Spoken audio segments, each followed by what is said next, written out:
As you remember, at the beginning of our course, we said that almost everything is an object in JavaScript. It means that we refer one of the most important part of JavaScript. So, what is an object? Objects group together a set of variables and functions to create a model of something you would recognize from the real world. In JavaScript, objects are represented as collections of a name-value pairs. It is a simple and efficient way to collect variables and functions together. Objects can have properties and methods. Properties can be primitive data types like strings, numbers, booleans, or even arrays, an object itself. As for the methods, they are functions which are passed inside the objects in order to perform a specific task. In order to demonstrate it clearer, imagine that in real life, object can be compared to person, which has first name, last name, age, profession, height, and all of these components can describe the person like as properties of objects. In the same way, we can compare behavior of the person like speak, run, work, sing, read, to methods of the objects. As it was in case of arrays, we can create objects with different methods. I hope that you remember what I'm talking about. These two different ways are literal notation, which is commonly used, and constructor notation with keyword new. Okay, let's create object using second method, which is a constructor notation. Write variable person equals to new object. Let's see what we get in console. Write console.log person. You see that we have empty curly braces. It means that we have created an empty object because the curly braces always represent an object. In order to add the properties to that empty object, you can do it using dot. So write person dot first name equals to John. Dot is also operator like other operators, for example, arithmetical, comparison, and logical that you already know. Dot is called as member access operator, and you can look at operator precedence table where you will find that. It has the highest precedence number after the grouping operator, which is parenthesis, and associativity as left to right.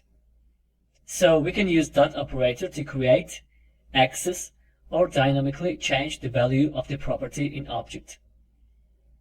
Let's add another property to our person object, but in this case use another method where we use square brackets as the operator and inside them the property which should be placed within quotes.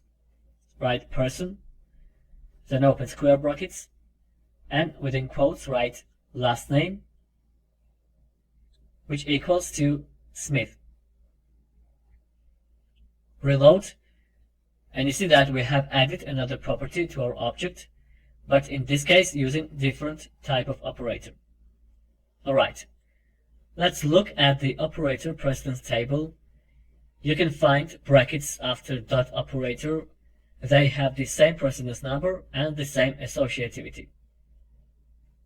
In order to output the specified property of an object, we have to write here console.log person dot first name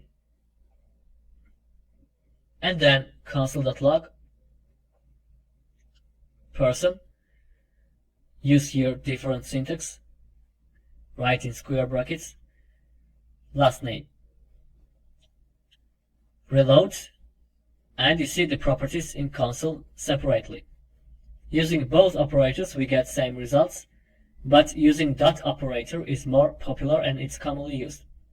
However, both methods have their advantages and disadvantages. Let's add another property to person. Let's say job. Write it in square brackets and then assign to the value instructor. Reload, and we have another property here, job, with its value instructor. Okay, now create the variable, call it job, and assign value profession. So here brackets syntax approach allows us to use variable in order to change property name of person object. So if we write here variable name job, then we will get the new property profession, which is actually the value of variable job. Let's try to do the same with the dot operator, create another variable and assign the value of first name, which is property of person object. Then change first name into name and see what happens.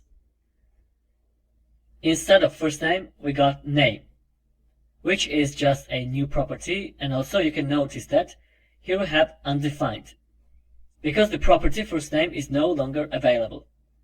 So when we wrote name after dot operator, JavaScript engine did not link it to variable name, which was created up here. So this is one of the distinctions between dot operator and brackets. Okay, if we want to change the value of property, we can do it dynamically as it was in case of arrays. Just simply write person.name equals to Bob. Reload, and you see that John is changed into Bob. Alright, let's get rid of these codes, we don't need them anymore, and create new properties. Write again person.firstname equals to John, then person.lastname equals to Smith. As you remember, we said at the beginning of this lecture that we can add as the property an object itself. And now let's do it. At first create new object. Write person.son equals to new object. Let's run it in console and see what we have. Console.log person. So you see that there is created new empty object son inside the person object. And in order to add new properties to it, we can use again dot operator. At first we need to access on this son object.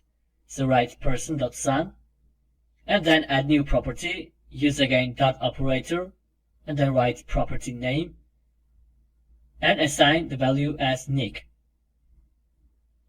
Let's add another property. So write person.son.age equals to 5. Reload, and here we have son object with its properties, name Nick and age 5. Alright, in this video we have used object constructor notation in order to demonstrate better the things we have just discussed. In the next video you will learn about object literal notation and also the methods of objects. Let's move on.